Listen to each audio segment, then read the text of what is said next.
Good afternoon students.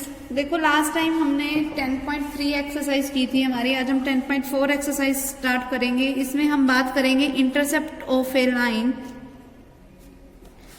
On axis कि कोई भी एक्सिस जो है, कोऑर्डिनेट्स एक्सिस जो है, चाहे वो एक्स एक्सिस है, चाहे एक्स डैश है, चाहे वाई है, चाहे वाई डैश एक्सिस है, इनके इंटरसेप्ट्स क्या होंगे। देखो कि अगर हमारे पास मान लो ये कोई एक्स एक्सिस है, ये हमारे पास कोई वाई एक्सिस है, कोई एक लाइन इस तरीके से जा रही है, मान लिया इस पॉइंट को मैंने नाम दे दिया ए, इस पॉइंट को मैंने नाम दे दिया बी, ये हमारा कोई ओरिजिन वाला पॉइंट है। अगर ये डिस्टेंस कोई ए टाइप्स है तो ए के कोऑर्डिनेट्स क्या हो गए हमारे पास ए और 0, इस बी के कोऑर्डिनेट्स हमारे पास क्या हो गए बी और 0, ठीक है। और ये डिस्टेंस है हमारे पास बी का। तो इंटरसेप्ट्स क्या होते हैं? इंटरसेप्ट होते हैं कि ये वाली लाइन जिसकी हम बात कर रहे हैं, ये लाइन इन कोऑर्डिनेट एक्सिस के साथ किस डिस्टेंस पे उसको कट कर रही है। तो ओ ए जो होगा वो हमारे पास हो जाएगा एक्स इंटरसेप्ट, क्योंकि वो एक्स एक्सिस के ऊपर है। ओ बी जो होगा ये वाला, वो हमारे पास क्या हो जाएगा कोई वाई इंटरसेप्ट, ठीक है। ये हमारे पास हो जाएंगे। फिर अगर मुझे किसी भी स्ट्रेट लाइन की अगर मुझे इक्वेशन निकालनी हो तो वो हमारे पास हम कैसे निकालेंगे?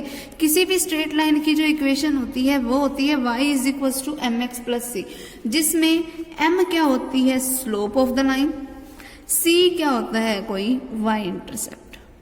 c क्या होगा हमारे पास कि कोई y इंटरसेप्ट, कि कोई भी जो लाइन है वो इस जनरल हमारे पास जो हॉरिजॉन्टल एक्सिस है उससे कितने डिस्टेंस अबव है वो मुझे वैल्यू देगा सी की, और कितनी ढलान बनाते हुए, कितनी स्लोप बनाते हुए वो लाइन जा रही है वो मुझे देगी वैल्यू ऑफ एम, ठीक है। तो किसी भी जनरल लाइन की जो इक्वेशन होगी वो मेरे पास क्या होगी y is equal to m x plus c. अब c की वैल्यू अगर मुझे कुछ भी नहीं दे रखा, सीधा दे दिया कि c की वैल्यू 1 है, तो मतलब मैं c की जगह पे 1 पुट कर दूंगी, ठीक है। लेकिन अगर मुझे बोल दिया c की वैल्यू 1 है in the negative direction, negative direction means कि तब मुझे क्या लेना होगा c is equal to minus का 1। तो मतलब हम तब बात कर रहे होंगे जब वो लाइन कुछ इस तरीके से नीचे की तरफ से जा रही होगी, ठीक है।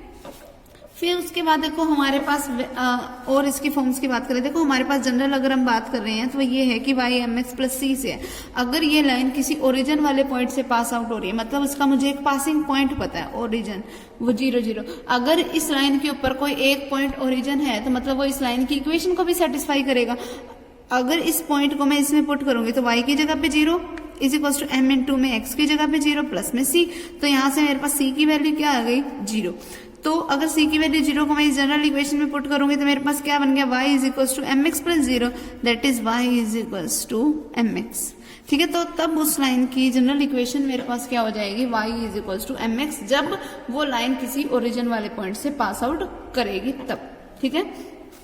अब देखो नेक्स्ट हमारे पास क्या है कि अगर मुझे कभी कोई ये दे रखा है कि कोई लाइन इस तरीके से है जिसका मुझे कोई एक पॉइंट पता है कि किस पॉइंट से वो पास आउट हो रही है, ठीक है, और उस लाइन की अगर मुझे कोई स्लोप पता है, तब मेरे पास उस जनरल लाइन की इक्वेशन क्या होगी? तब मेरे पास उस जनरल लाइन की इक्वेशन होगी that y is equal to y minus y1 is equal to m times of x minus x1।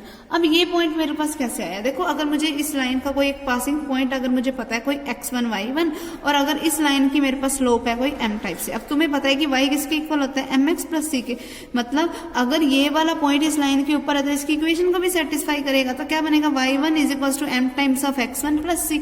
अब mx1 इधर आके क्या हो जाएगा माइनस का, तो मतलब y1 माइनस mx1 किसके इक्वल आ गया c के। अब c की इस वैल्यू को इस जनरल फॉर्म में पुट करो तो क्या बन गया y is equal to mx plus mx, y1 minus mx1, यहाँ पे लिखो प्लस में y1 माइनस mx1।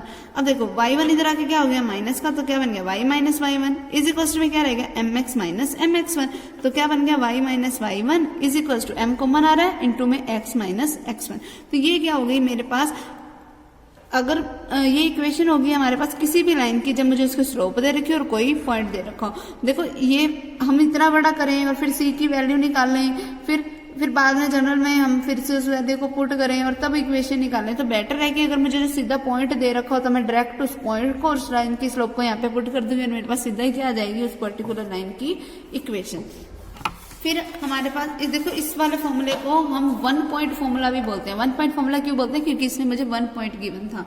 फिर अगर हम बात करें 2 पॉइंट फॉर्मूले की, 2 पॉइंट फॉर्मूला क्या है कि जब मुझे उस लाइन की ना स्लोप ना दे रखी हो और मुझे ना सिर्फ 2 पॉइंट दे रखे हो, पहला पॉइंट कोई x1 y1, कोई दूसरा पॉइंट है मेरे पास x2 y2। जब मेरे पास 2 पॉइंट दे रखे हो मतलब मुझे और उसकी मुझे स्लोप ना दे रखी तब मुझे क्या करना है। देखो अभी मैंने 1 पॉइंट फॉर्मूला पढ़ा, वो क्या है, y minus y1 is equal to m times of x minus x1। ये है हमारे पास 1 पॉइंट फॉर्मूला। अब देखो हमने पिछली एक्सरसाइज में पढ़ा था किसी भी लाइन की स्लोप कैसे निकाल सकते हो। अगर मुझे 2 पॉइंट पता हो तो m किसके इक्वल होता है, y2 minus y1 by x2 minus x1। पिछली एक्सरसाइज में अपन ने ये फॉर्मूला पढ़ा था ना। अब इस फॉर्मूले को यहाँ पे पुट करो तो क्या बन गया, y minus y1 is equal to m की जगह पे क्या आ गया, y2 माइनस y1 बाई में x2 माइनस x1 इंटू में क्या आ गया, x माइनस x1। तो ये मेरे पास जो नया फॉर्मूला बना है वो क्या है, मेरे पास 2 पॉइंट फॉर्मूला। तो मुझे डायरेक्ट हम निकाल सकते हैं किसी भी लाइन की इक्वेशन, ना मुझे कोई m की वैल्यू अलग से निकाल के दिखाने की जरूरत, ना कोई c की वैल्यू निकाल के दिखाने की जरूरत। सीधा x1 y1 x2 y2 x1 y1 और x2 y2 इन दोनों पॉइंट्स को हम इसमें पुट करेंगे और मेरे पास क्या आ जाएगी, उस पर्टिकुलर लाइन की इक्वेशन। ठीक है, फिर अब हमारे पास जो नेक्स्ट आता है वो इसमें इसकी एक्सरसाइज के सम अब हम करते हैं। जो नई चीजें इसमें और आती जाएंगी वो मैं तुम्हें साथ के साथ और बताती जाऊंगी। तो देखो हमारे पास इसमें अब फर्स्ट सम क्या है, find the equation of a straight line. किसी एक स्ट्रेट लाइन की इक्वेशन मुझे फाइंड आउट करनी है जो कि पास आउट कर रही है 2 और -3 points and parallel to the x axis. देखो अगर ये हमारे पास कोई एक्स एक्सिस है, ये अगर हमारे पास कोई वाई एक्सिस है, कोई ऐसी स्ट्रेट लाइन की इक्वेशन बतानी है जो मुझे एक्स एक्सिस के क्या हो, पैरेलल हो। एक्स एक्सिस के पैरेलल, एक्स एक्सिस हमारे पास ये है, एक्स एक्सिस के पैरेलल तो इस तरीके से कई लाइंस ड्रॉ हो सकती हैं। ठीक है, मान लो मैंने ये वाली लाइन ले ली, ये वाली इस तरफ मैंने नेगेटिव वाली तरफ क्यों ली, क्योंकि जो मुझे इसका पासिंग पॉइंट है ना वो दे रखे 2 और -3, तो वो -3 पॉइंट तो ये वाला ही होएगा।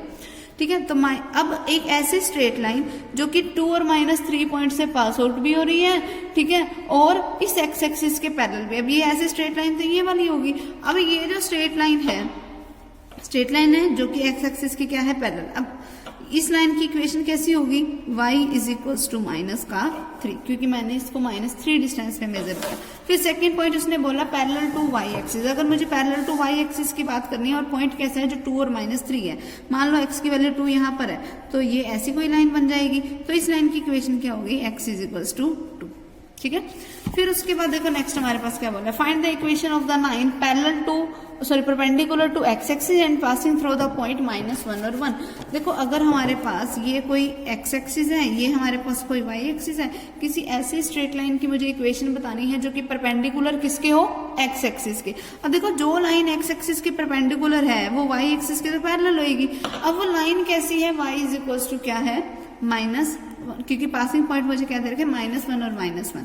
ठीक है, तो यहां से -1 वाला तो पॉइंट हमारे पास ये हो गया। अब ये लाइन कैसी है, जब x की वैल्यू क्या है, -1, तो ये इसकी इक्वेशन क्या होगी, x is equals to -1। Clear. फिर उसके बाद अब नेक्स्ट देखो, find the equation of a line which is equidistance from the lines x is equals to -2 and x is equals to 6। किसी एक ऐसी लाइन की इक्वेशन बतानी है मुझे जो कि इक्वी डिस्टेंस है किन दो लाइनों से। देखो अगर हमारे पास कोई ये एक्स एक्सिस है, ये एक्स डैश होगी, ये हमारे पास क्या होगी, कोई वाई एक्सिस, और ये क्या होगी, वाई डैश। अब अगर x इज इक्वल्स टू -2 यहाँ पर पॉइंट है, 6 वाला अगर कोई पॉइंट यहाँ पर है, तो x इक्वल्स टू -2 की लाइन ये होगी और x इज इक्वल्स टू 6 की लाइन ये वाली होगी। ठीक है, ये तो होगी। अब मुझे किसी ऐसी लाइन की इक्वेशन बतानी है जो कि इक्वी डिस्टेंस हो इन दोनों लाइनों से। अब देखो कोई एक ऐसी लाइन की इक्वेशन जो इन दोनों लाइनों से सेम डिस्टेंस पे, मान लो वो वाली लाइन कुछ ऐसी होगी और मान लिया इसका ये जो डिस्टेंस है वो कोई हो गया a0, कोई ये वाला पॉइंट जो मैंने क्या ले लिया, a0। अब मुझे इस लाइन की इक्वेशन निकालनी है, मतलब मुझे इसका ओरिजिन से डिस्टेंस निकालना पड़ेगा। लेकिन अब देखो ये वाली लाइन जो है वो इन दोनों से तो सेम डिस्टेंस पे है। इस पॉइंट के कोऑर्डिनेट्स क्या हो गए, -20, इस पॉइंट के कोऑर्डिनेट क्या हो गए, 60। अब ये a0 वाला जो पॉइंट है वो इन दोनों का मिड पॉइंट होएगा, क्योंकि इनका डिस्टेंस क्या है, सेम। तो अगर मुझे इसका x कोऑर्डिनेट यानी कि a निकालना है तो मैं मिड पॉइंट फॉर्मूला लगा दूं, -2 + 6 डिवाइडेड बाय 2 क्या बन गया, 4/2, जिसकी वैल्यू क्या आ गई, 2। तो इसका मतलब ये वाला पॉइंट क्या हो गया, 20। तो यानी कि a की वैल्यू क्या है, 2 है। अब अगर ये वाली लाइन कोई x is equal to a है, इट मीन्स कि x किसके इक्वल है, 2 के। क्लियर। तो हमारे पास बना क्या कि ये वाली लाइन जो हमें फाइंड आउट करनी है उसकी इक्वेशन क्या होगी, x इज इक्वल टू 2। फिर अब अगला देखो, find the equation of the line passing through the origin. मैंने अभी तुम्हें बताया था कि ऐसी स्ट्रेट लाइन जो ओरिजिन से पास आउट हो रही है तो उसके लिए इक्वेशन क्या होगी, y is equal to mx, अभी बताया था मैंने तुम्हें, ठीक है। And having an inclination of 120 degree, और जो थीटा है वो मुझे दे रखा है 120 डिग्री, तो मैं स्लोप m निकाल सकती हूँ। m क्या होगा, tangent of 120 degree means tangent of 180 minus 60। अब टेंजेंट 180 की वजह से तो टेंजेंट का रह गया टेंजेंट, अब 180 माइनस 60 तो क्या आ गया, टेंजेंट ऑफ 60 डिग्री। अब देखो सेकंड क्वाड्रेंट में वैल्यू गई है, सेकंड क्वाड्रेंट में टेंजेंट क्या होता है, नेगेटिव, और टेंजेंट 60 की वैल्यू क्या होती है, √3, तो m की वैल्यू क्या आ गई, माइनस का √3। अब m की जो वैल्यू है उसको इस जनरल इक्वेशन में पुट कर दो, तो y इज इक्वल टू क्या आ गया, माइनस का √3x। अब ये √3x उधर जाके क्या हो गया, प्लस का, तो क्या बन गया, √3x plus y is equal to 0। तो मेरे पास ये आ गई उस लाइन की इक्वेशन। क्लियर। सेम उसी तरीके से 3π/4 के लिए अपने अपने करना। फिर find the equation of the lines having slope m is equals to 5 and y intercept मुझे क्या दे रखा है, 4। इसका मतलब c की वैल्यू मेरे पास क्या है, 4। अब देखो किसी भी लाइन की जनरल इक्वेशन क्या होती है, y is equals to mx plus c, means y किसके इक्वल बन गया, m की जगह पे रख दो 5 प्लस में 4। अब y इधर आके क्या हो गया, माइनस, तो क्या बन गया 5x minus y plus 4 is equals to 0। ये मेरे पास क्या हो गई उस लाइन की इक्वेशन, ठीक है। सेम उसी तरीके से अगला करना। फिर find the equation of the straight line which makes an angle of 30 degree with the positive direction of x axis and cuts of intercept plus 5 on y axis. तो m मुझे क्या मिलेगा, tangent of 30 degree. Tangent 30 degree की value क्या होती है, 1/√3।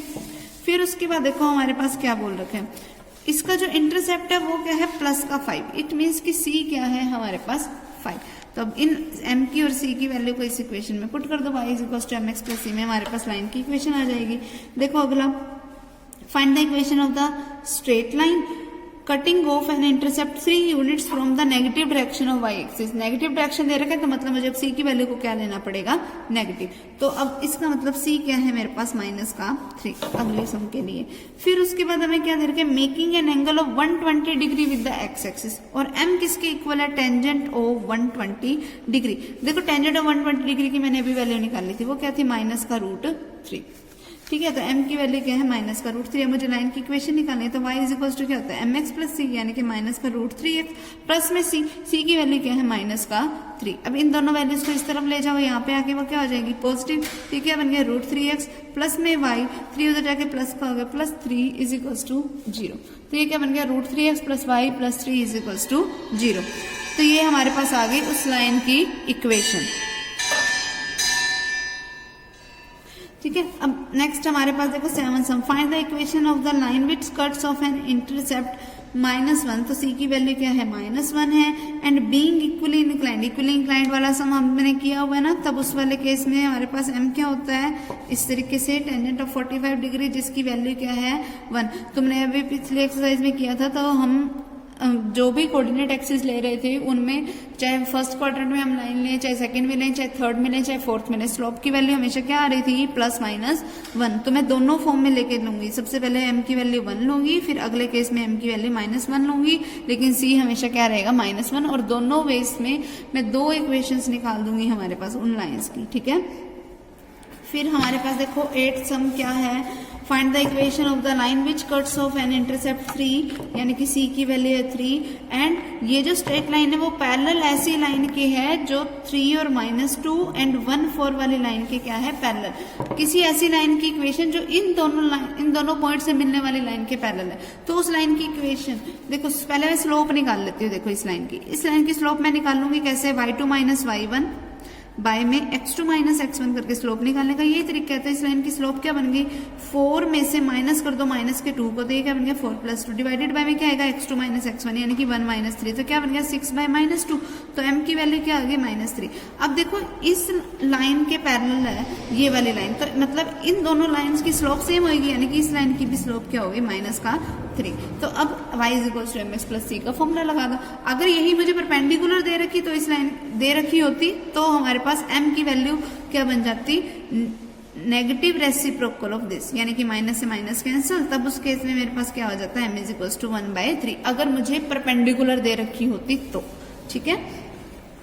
फिर अगला देखो 9 सम, हमारे पास क्या है, कोई एक लाइन है जो -2 और 3 पॉइंट से पास आउट हो रही है और उसकी मुझे स्लोप दे रखी है -4। तो 1 पॉइंट फॉर्मूला लगा दो। 1 पॉइंट फॉर्मूला क्या है, y minus y1 is equal to m times of x minus x1, यानी कि y minus 3 is equal to minus का 4 टाइम्स ऑफ x माइनस में माइनस का 2, माइनस माइनस क्या हो गया प्लस, तो y minus 3 is equal to minus का 4x माइनस का 8, ये माइनस का 4x इधर आके प्लस का हो गया, तो 4x plus y minus 3 plus 8 is equal to 0, तो 4x plus y plus 5 is equal to 0। ये मेरे पास क्या हो गई इस लाइन की इक्वेशन। ठीक है, फिर अगला देखो, find the equation of the straight line passing through the point 1 और -5, और एंगल कितने का बना रही है 120 डिग्री का, तो ये m की वैल्यू क्या होगी, tangent of 120 degree means m किसके इक्वल आ गया -√3 के। तो अब स्लोप पता है मुझे, पॉइंट पता है, इस फॉर्मूले में मैं वैल्यू पुट कर दूंगी, मेरे पास क्या आ जाएगी इस लाइन की इक्वेशन। ठीक है, तो अब इसके ये 10 तक सम भी करके आना। ठीक है, बाकी हम नेक्स्ट टाइम करेंगे अगले 10।